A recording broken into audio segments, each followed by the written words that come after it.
Olá, pessoal. Vamos dar uma olhadinha então nessa questão que caiu na prova oral para promotor de justiça em Minas Gerais nesse ano. Então diz assim: no que diz respeito à causalidade, em que consiste a interrupção de cursos causais salvadores?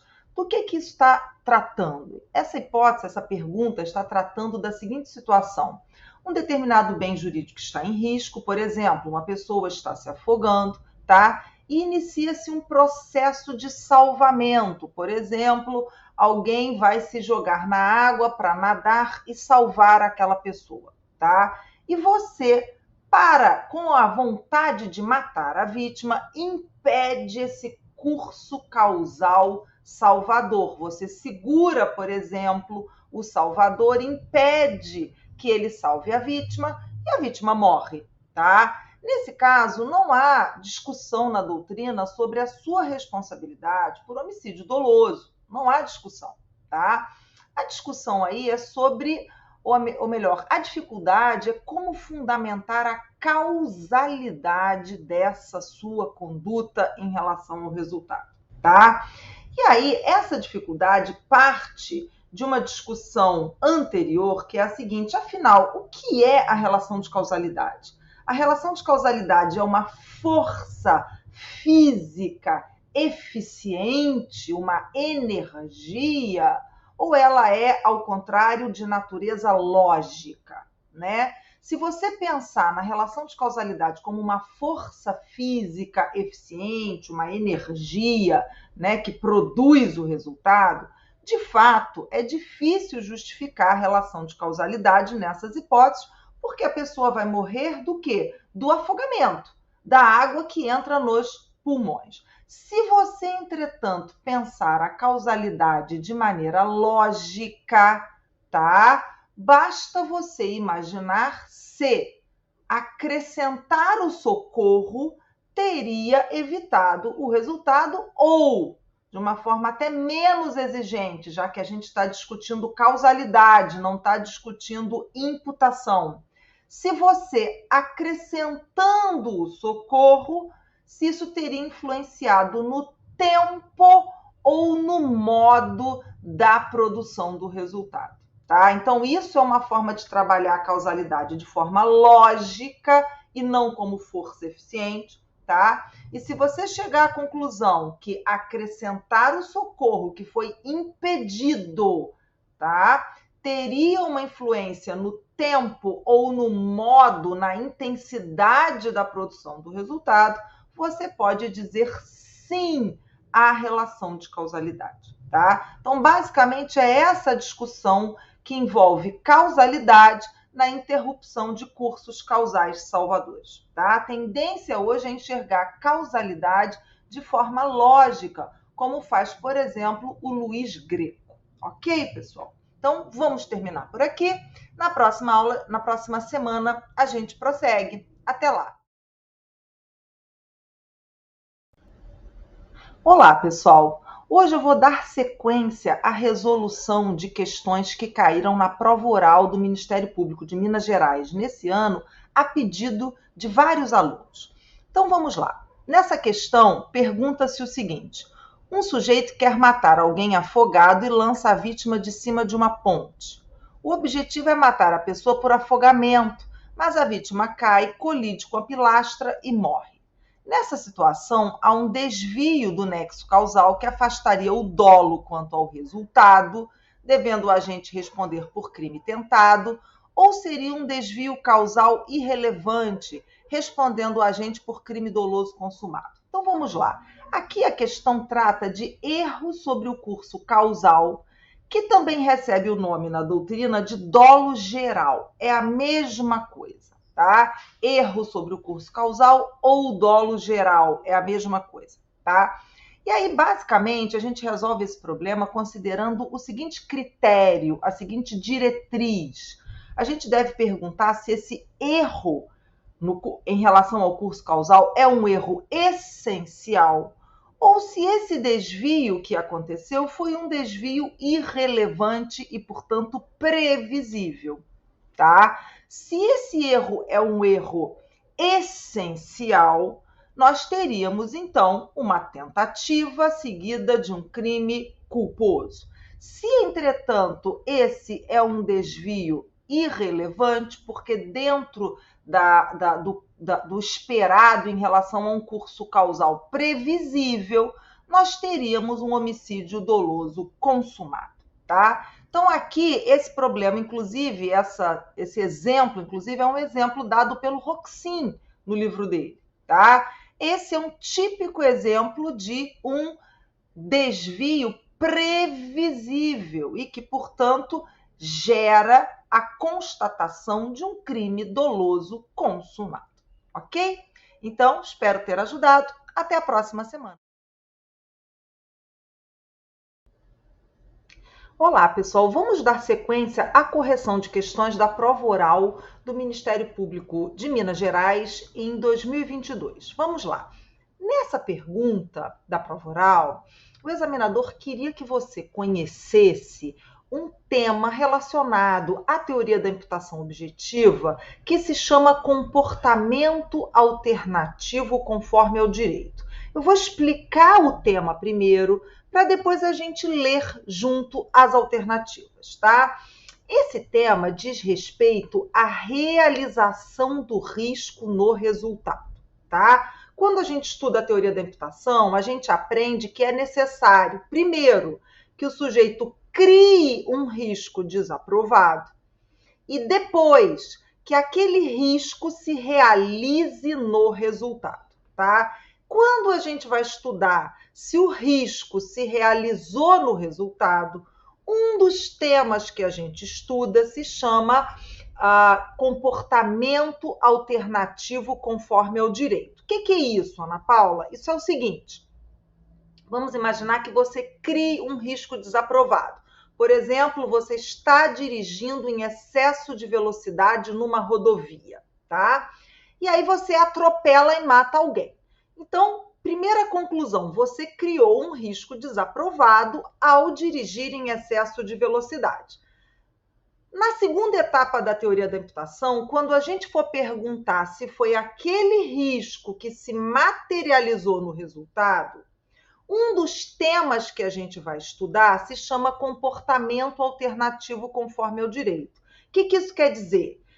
Você vai fazer a seguinte pergunta: se o sujeito estivesse dentro da velocidade permitida, isso teria evitado o resultado? Ou seja, o comportamento alternativo conforme ao direito, o comportamento correto, teria evitado o resultado? Se a sua resposta for não, não teria evitado o resultado, porque a vítima se jogou muito rapidamente na frente do carro, se jogou de forma imprevisível na frente do carro. Se a sua resposta for não, não haverá realização do risco no resultado, tá? E, portanto, não haverá imputação do resultado. Se a sua resposta for sim, sim, se ele estivesse dentro da velocidade permitida, portanto, realizando o comportamento alternativo conforme ao direito, o resultado teria sido evitado. Ótimo, então a gente pode dizer, ok, houve realização do risco no resultado, tá? Então essa é a premissa mais básica sobre esse tema, que já responde 2 das 3 perguntas, tá? Mas existe ainda um outro desdobramento desse tema, que é o seguinte: quando nós realizamos atividades arriscadas, porém permitidas, tá? Por exemplo, eu preciso fazer uma transfusão de sangue em alguém, tá? Mas para fazer isso, eu, profissional da área de saúde, preciso exigir do doador um exame de AIDS, tá? Ok. Então, essa é uma atividade arriscada, por quê? Porque mesmo que eu faça o exame de AIDS, é possível que o sangue a ser transmitido esteja contaminado, porque em alguns casos o exame de AIDS não aponta a contaminação. Em um pequeno número de casos ele não aponta. Então, é uma atividade arriscada, Mas se você cumprir todas as regras de cuidado, você estará dentro de um nível de risco tolerável, que a gente chama em direito penal de risco permitido, e a sua conduta será atípica. Ótimo. O problema é, se você não realiza o exame de AIDS e faz a transfusão de sangue, tá? É possível a defesa alegar, por exemplo, vamos lá, você não realiza o exame de AIDS, faz a transfusão de sangue e a pessoa que recebe o sangue se contamina, porque aquele sangue estava contaminado, tá? Nesses casos, quando você não realiza o exame de AIDS e faz a transfusão de sangue, aquele nível de risco pequeno que existia, mesmo que você fizesse o exame, ele aumenta, tá? Então, as chances de você transferir um sangue contaminado aumentam muito quando você não faz o exame de AIDS. Claro, se você fizesse o exame, ainda haveria um risco pequeno, mas ao não fazer o exame, você aumenta o risco permitido, tá? Com isso, é possível a defesa alegar o seguinte: olha, o meu cliente realmente não fez o exame de sangue e a vítima se contaminou. Porém, mesmo que ele tivesse feito o exame, tá? Que aí, nesse caso, é o chamado comportamento alternativo conforme ao direito, fazer o exame, haveria dúvida sobre uma possível possibilidade de condenação. Por quê? Porque mesmo quando a gente faz o exame, existe um risco pequeno de contaminação. Com a conduta do meu cliente de não fazer o exame, houve um aumento do risco permitido, tá? Então, nesse caso em que você não realiza o comportamento correto e isso aumenta um risco já existente, tá? Há uma dúvida sobre se a pessoa responsável tivesse realizado o comportamento alternativo, realmente o resultado não teria ocorrido. Por quê? Porque se ele tivesse realizado o comportamento alternativo conforme ao direito, fazer o exame de AIDS, ainda restaria aquela chance pequena de contaminação. Nesse caso, portanto, de dúvida em relação à eficácia do comportamento alternativo conforme ao direito, no nosso exemplo, fazer o exame de AIDS, há uma controvérsia na doutrina. Uma primeira corrente invoca aí o indúbio pro réu. São as teorias da evitabilidade, tá? Aqui no Brasil, defendidas por Juarez Tavares, dentre outros, né? Pier Paolo Bottini, tá? E uma outra corrente, defendida por Luiz Greco e Roxin, defende que o direito penal pode se contentar com esse aumento do risco para a imputação, tá? Então, uma primeira corrente, teoria da evitabilidade, defende o indúbio pro réu e a impossibilidade de imputação do resultado. Uma segunda corrente, que é a da teoria do aumento do risco, se contenta com esse aumento considerável do risco para que haja imputação, tá? Então, dentro aqui da pergunta, né? Na análise da criação do risco surgem as seguintes situações. Primeira, o comportamento lícito alternativo não teria evitado o resultado. Nesse caso, a gente exclui a imputação. Não há controvérsia, tá? 2, o comportamento lícito alternativo possivelmente ou provavelmente não teria evitado o resultado. É esse caso de dúvida que a gente apontou no exame de AIDS. E aí a gente tem duas correntes a respeito, tá? Terceiro, o comportamento lícito alternativo teria sido eficaz para evitar o resultado. Aí, então, a gente tem realização do risco no resultado e imputação. Ok, pessoal? Espero que tenha sido proveitoso. Até a próxima! Olá, pessoal. Vamos dar sequência, então, à resolução de questões da prova oral para promotor de justiça em Minas Gerais que aconteceu neste ano. Então, vamos lá. Nessa indagação, consta o seguinte: A entrega uma arma para B, que é míope, e determina que ele atire em um determinado alvo. O alvo indicado por A é um ser humano, mas como B é míope, ele acha que se trata de uma árvore e mata a pessoa ao atirar. Qual é o crime praticado por A e B? Trata-se de hipótese de autoria imediata? Resposta: sim. Essa é uma hipótese de autoria imediata, tá? O que acontece na autoria imediata? A gente já falou disso numa das questões que a gente resolveu aqui no perfil. Na autoria imediata, você tem dois personagens. Você tem o autor imediato, ou o homem de trás, e o instrumento. O autor imediato, ele tem o domínio do fato porque ele domina a vontade do instrumento. E por quê? Porque esse instrumento está normalmente numa situação de déficit de imputação, tá? Pois bem, nesse caso aqui, nós temos uma hipótese de autoria imediata em que o instrumento atua de forma subjetivamente atípica. Ele está em erro de tipo. E esse erro de tipo foi provocado pelo homem de trás. Artigo 20, parágrafo 2º do Código Penal. Então, nas hipóteses de erro de tipo provocado por terceiro, esse provocador vai ser o autor mediato e vai responder pelo crime. Então, ele vai responder por homicídio doloso, né?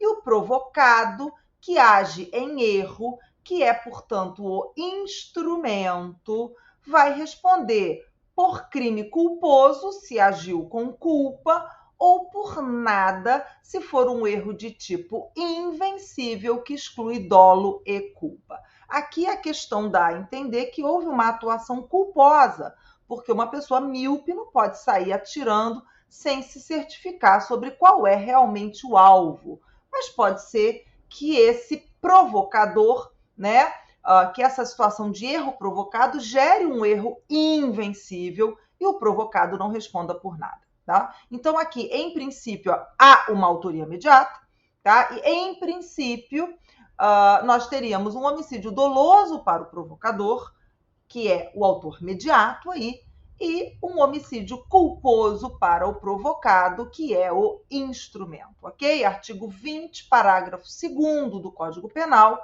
que é sim uma hipótese de autoria imediata, ok? Então terminamos por aqui. Até a próxima semana.